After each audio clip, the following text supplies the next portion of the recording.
Hi friends, welcome to Maruti channel. ನೋಡ್ತಾ ಇದ್ರೇ ನಿಮ್ಗೆ ಅರ್ಥ ಆಗುತ್ತೆ. ಹೀರೆಕಾಯಿಯಿಂದ ಎಣ್ಗಾಯಿ ಸಾಂಬಾರು ಮಾಡೋದು ನೋಡೋಣ. ತುಂಬ ರುಚಿಯಾಗಿರುತ್ತೆ. ಮುದ್ದೆಗಂತೂ ಒಳ್ಳೆ ಕಾಂಬಿನೇಷನ್ನು.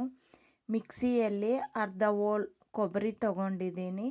ನಾನಿಲ್ಲಿ ಒಣ ಕೊಬ್ಬರಿ ಹಾಕ್ಕೊಂಡಿರೋದು, ಹಸಿ ಕೊಬ್ಬರಿ ಕೂಡ ಹಾಕ್ಕೋಬೋದು. ಒಂದು ಮೀಡಿಯಮ್ ಸೈಜ್ ಈರುಳ್ಳಿ, ಚಿಕ್ಕದೊಂದು ಬೆಳ್ಳುಳ್ಳಿ, ಒಂದೇ ಒಂದು ಟೊಮೊಟ, ಅರ್ಧ ಶುಂಠಿ. ಬೆಳ್ಳುಳ್ಳಿ ಎಷ್ಟು ತೊಗೊಂಡಿದ್ದೀವೋ ಅದರಲ್ಲಿ ಅರ್ಧ ಶುಂಠಿ ಹಾಕ್ಕೊಂಡಿದ್ದೀನಿ. 1 ಸ್ಪೂನು ಅರಿಶಿನ, 2 ಏಲಕ್ಕಿ, 1 ಇಂಚು ಚಕ್ಕೆ, 5-6 ಲವಂಗ ಹಾಕ್ಕೊಂಡಿದ್ದೀನಿ.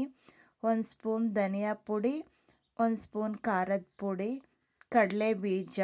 ನಾನು ಕಡಲೆ ಬೀಜ ಸಿಪ್ಪೆ ಕೂಡ ತೆಗೆದಿಲ್ಲ, ಹುರಿದು ಹಂಗೆ ಹಾಕ್ಕೊಂಡಿರೋದು. ಬಿಳಿ ಎಳ್ಳು ಹುರಿದು ಹಾಕಿದ್ದೀನಿ. ಬಿಳಿ ಎಳ್ಳು ಹಾಕಿದಷ್ಟು ಸಾಂಬಾರು ತುಂಬ ರುಚಿಯಾಗಿರುತ್ತೆ. ಸ್ವಲ್ಪ ನೀರು ಹಾಕ್ಕೊಂಡು ನುಣ್ಣಗೆ ರುಬ್ಕೊಳ್ಳೋದು.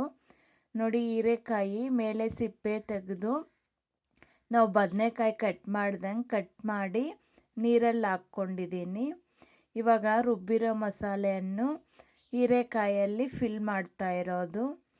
ನಾವು ಕಟ್ ಮಾಡಿರೋ ಎಲ್ಲದಕ್ಕೂ ಆ ಥರ ಫಿಲ್ ಮಾಡ್ಕೋಬೇಕು. ಬಿಳಿ ಎಳ್ಳು, ಕಡಲೆ ಬೀಜ ಜಾಸ್ತಿ ಹಾಕಿದಷ್ಟು ಸಾಂಬಾರು ಮಾತ್ರ ತುಂಬ ರುಚಿಯಾಗಿರುತ್ತೆ. ನೋಡಿ, ಇದನ್ನೆಲ್ಲದಕ್ಕೂ ಫಿಲ್ ಮಾಡಿಕೊಂಡು ನಾನಿಲ್ಲಿ ಕುಕ್ಕರಲ್ಲಿ ಮಾಡ್ತಾ ಇರೋದು. ಕುಕ್ಕರಲ್ಲಿ ಎಣ್ಣೆ ಹಾಕಿ, ಎಣ್ಣೆ ಬಿಸಿ ಆದಮೇಲೆ ಸಾಸಿವೆ, ಜೀರಿಗೆ, ಕರಿಬೇವು, ಒಂದು ದೊಡ್ಡದು ಈರುಳ್ಳಿ ಕಟ್ ಮಾಡಿ ಹಾಕಿದ್ದೀನಿ. ಈರುಳ್ಳಿ ಸ್ವಲ್ಪ ಫ್ರೈ ಆದಮೇಲೆ ಒಂಚೂರು ಅರಿಶಿನ ಹಾಕಿ, ಹೀರೆಕಾಯಿ ನಾವು ಮಸಾಲೆ ತುಂಬಿದ್ದೀವಲ್ಲ ಅದನ್ನು ಹಾಕಿ, ಇದನ್ನು ಬೇಕಾದರೆ ಎಣ್ಣೆಯಲ್ಲೇ ಫ್ರೈ ಮಾಡ್ಕೋಬೋದು. ತುಂಬ ರುಚಿಯಾಗಿರುತ್ತೆ.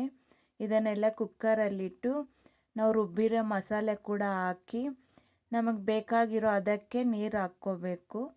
ಇದಕ್ಕೆ ಜಾಸ್ತಿ ನೀರು ಹಾಕಬಾರ್ದು, ಹೀರೆಕಾಯಿ ಬೇಗ ಬೆಂದತ್ತೆ.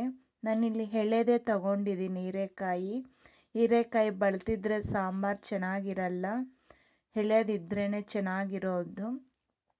ಇವಾಗ ಉಪ್ಪು ಹಾಕಿ ಚೆನ್ನಾಗಿ ಮಿಕ್ಸ್ ಮಾಡಿ ಲಿಡ್ ಕ್ಲೋಸ್ ಮಾಡಿ ನಾನು ಒಂದೇ ವಿಷಲ್ ಹಾಕಿ ತಣ್ಣಗಾದ್ಮೇಲೆ ಮುಚ್ಚಳ ತೆಗೆದಿರೋದು. ನೋಡಿ, ಸಾಂಬಾರು ಕರೆಕ್ಟಾಗಿ ಬೇಯಿಸ್ಕೊಂಡಿದ್ದೀನಿ. ಹೀರೆಕಾಯಿ ಕೂಡ ಬಾಯಿಗೆ ಸಿಗತ್ತೆ. ವಾಸನೆ ಮಾತ್ರ ತುಂಬ ಚೆನ್ನಾಗಿ ಬರ್ತಾಯಿದೆ. ಇದು ನಾನ್ ವೆಜ್ ತಿಂದಷ್ಟು ತೃಪ್ತಿ ಆಗತ್ತೆ. ಮುದ್ದೆಗಂತೂ ಒಳ್ಳೆ ಕಾಂಬಿನೇಷನ್ನು. ಮುದ್ದೆ ಸಾಂಬಾರು ಚೆನ್ನಾಗಿದೆ. ಈ ರೆಸಿಪಿ ಇಷ್ಟ ಆದರೆ ನೀವು ಒಮ್ಮೆ ಟ್ರೈ ಮಾಡಿ ಕಮೆಂಟಲ್ಲಿ ತಿಳಿಸಿ. ನಮ್ಮ ಚಾನಲ್ಗೆ ಲೈಕ್ ಮಾಡಿ, ಶೇರ್ ಮಾಡಿ, ಸಬ್ಸ್ಕ್ರೈಬ್ ಆಗಿ. Thank you.